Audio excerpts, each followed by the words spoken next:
اب جب کہ آپ نے اس ویڈیو پہ کلک کی ہے اور آپ کی عمر 20 یا 25 سال ہے تو ہو سکتا ہے کہ آپ کو یہ ویڈیو دیکھتے ہوئے خیال آئے کہ آپ تو پچھلے 20 سال سے ٹھنڈا پانی پی رہے ہیں لیکن آپ کو تو کوئی مسئلہ نہیں ہوا۔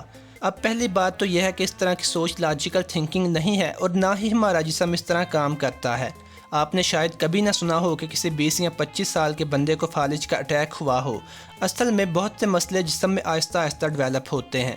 اگر آپ مسلسل ایک بری عادت کے پیچھے پڑے رہیں تو آہستہ آہستہ اس کے اثرات جسم پہ نظر آنے لگتے ہیں۔ ایسے مسئلے جو جسم میں آہستہ آہستہ ڈیولپ ہوتے ہیں وہ یا تو مستقل ہوتے ہیں یا پھر بہت آہستہ آہستہ دوبارہ روٹین پہ آتے ہیں۔ فالج کا اٹیک بھی ایک ایسا ہی مسئلہ ہے۔ اگر آپ مسلسل ٹھنڈا پانی پی رہے ہیں تو ممکن ہے کہ آپ کو ایک دن اس بیماری کا سامنا کرنا پڑے۔ ٹھنڈا پانی کیسے فالج کے دوسرے اٹیکس کا سبب بن سکتا ہے، اس کی وضاحت میں اگلے چند منٹوں میں کر دوں گا، اور اس کے علاوہ بھی مسلسل ٹھنڈا پانی کنزیوم کرتے رہنے کے بہت سے نقصانات ہیں جن میں سے کچھ اہم مسئلوں کو میں نے اس ویڈیو میں اکٹھا کر دیا ہے۔ اگر آپ اس چینل پر نئے ہیں تو چینل کو سبسکرائب کر لیجئے تاکہ آئندہ اپلوڈ ہونے والی ویڈیوز بھی دیکھ سکیں۔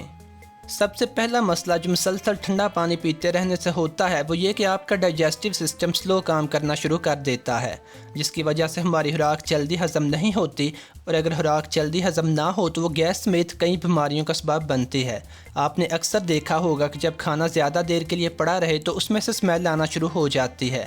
اسی طرح اگر جسم خوراک کو پھرتی سے ہضم نہ کرے اور کھانا اسٹومک میں پڑا رہے تو وہ گیس پیدا کرنے کا سبب بنتا ہے۔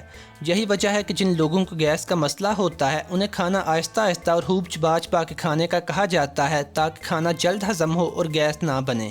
اس کے علاوہ ہمارے جسم کا نارمل ٹمپریچر 37 ڈگری سیلسیس ہے۔ جب ہم بہت زیادہ ٹھنڈا پانی پیتے ہیں تو ہمارا جسم وہ انرجی جو کھانا ڈائجسٹ کرنے میں خرچ ہوتی ہے اس کا کافی حصہ جسم کے ٹمپریچر کو ریگولیٹ کرنے میں ضائع کر دیتا ہے۔ اگر آپ کا وزن زیادہ ہے اور آپ یوٹیوب پہ وزن کم کرنے کے ٹوٹکے سرچ کرتے رہے ہیں تو یقیناً آپ نے سنا ہوگا کہ وزن کم کرنے کے لیے زیادہ سے زیادہ ٹھنڈے پانی کا استعمال کریں، اس سے وزن تیزی سے کم ہوگا۔ حالانکہ یہ بڑی غلط ایڈوائس ہے۔ اصل میں ہوتا یہ ہے کہ جب آپ ٹھنڈا پانی پیتے ہیں تو جو خوراک کاربوہائیڈریٹس اور فیٹس میں کنورٹ ہو رہی ہوتی ہے وہ ہارڈ ہو جاتی ہے۔ ہمارا ڈائجسٹیو سسٹم اسے ٹھیک سے پروسیس نہیں کر پاتا، جس کی وجہ سے جسم کو کیلوریز بھی کم ملتی ہیں۔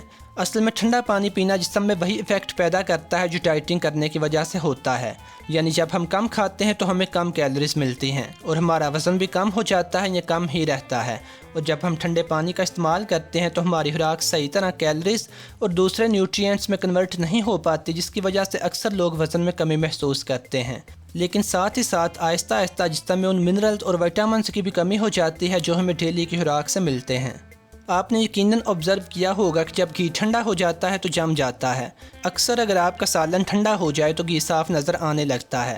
اصل میں جب آپ کھانے کے بعد ٹھنڈا پانی پیتے ہیں تو کھانے میں موجود چکنائی وہیں پہ سخت ہو جاتی ہے۔ ایک تو زیادہ چکنائی ویسے ہی جسم کے لیے نقصان دہ ہوتی ہے، لیکن جب آپ اوپر سے ٹھنڈا پانی پیتے ہیں تو چکنائی اسٹومک کی دیواروں کے ساتھ چمٹ جاتی ہے۔ ہمارا ڈائجسٹیو سسٹم اسے بہت پورلی پروسیس کرتا ہے، لہٰذا جتنی زیادہ چکنائی جسم میں جمع ہوتی جاتی ہے ہمارے خون کی نالیاں اتنا ہی تنگ ہوتی جاتی ہیں اور خون بھی گاڑھا ہوتا جاتا ہے۔ یہی گاڑھا خون ہمارے خون کی تنگ نالیوں میں کلاگنگ کا سبب بنتا ہے، جس کی وجہ سے فالج کا اٹیک یا ہارٹ اٹیک بھی ہو جاتا ہے۔ اس کے برعکس نارمل یا روم ٹمپریچر والا پانی خوراک کو ہضم کرنے میں مدد دیتا ہے اور خوراک آسانی سے انرجی اور دوسرے نیوٹرینٹس اور منرلز میں کنورٹ ہو جاتی ہے۔ اس کے علاوہ نارمل یا گرم پانی زہریلے مادوں کو جسم میں جمانے کی بجائے انہیں جسم سے خارج کرنے میں معاون ہوتا ہے۔ اگر آپ ٹھنڈا پانی پیتے ہیں اور کھانا کھانے کے بعد آپ کو پیٹ پہ بوجھ سا محسوس ہوتا ہے یا آپ کو لگتا ہے کہ آپ کا کھانا دیر سے یا ٹھیک سے ہضم نہیں ہوتا تو صرف 1 یا 2 ہفتے کے لیے نارمل یا گرم پانی پینے کو اپنی عادت بنا لیں۔ آپ خود محسوس کریں گے کہ کھانا کھانے کے بعد آپ کا جسم کتنا ڈفرینٹ فیل ہوتا ہے۔ اس کے علاوہ میرے چینل پہ اس سے ریلیٹڈ ایک اور ویڈیو بھی موجود ہے کہ اگر آپ ضرورت سے کم پانی پیتے رہیں تو جسم پہ کیا اثرات مرتب ہوتے ہیں۔ اس ویڈیو کا لنک یہاں پہ آ رہا ہوگا، کلک کر لیجئے، اور امید ہے کہ یہ ویڈیو آپ لوگوں کو پسند آئی ہوگی۔ اگر ویڈیو اچھی تھی تو لائک کر دیجئے، اور اگر آپ اس چینل پر نئے ہیں تو چینل کو سبسکرائب کر لیجئے تاکہ آئندہ اپلوڈ ہونے والی ویڈیوز بھی دیکھ سکیں۔ خدا حافظ۔